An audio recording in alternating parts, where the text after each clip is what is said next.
हम अभी स्थित छी बावरी में। अब भाईजी जे है से कोई परिचय के मोहताज नहीं छे। और भाईजी कुछ कहियो अहाँ। सब गोटे के नमस्कार।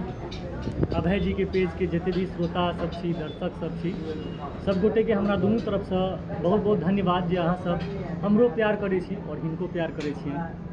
अहिना सहयोग और समर्थन बनेने रहियो।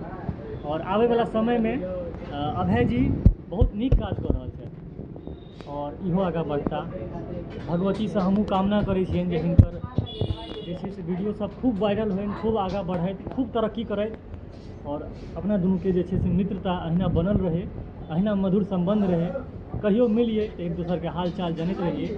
और अहाँ सब गोटे जो हमरा चिन्है छी तो प्लीज़ हम कहब जे हिनको अहाँ फॉलो करियो। भाई बड़ा नीक वीडियो सब बनबै छै और ई वीडियो के शेयर कऽ दियौ ताकि औरो आदमी जे हेथिन हुनका तक वीडियो पहुँचे।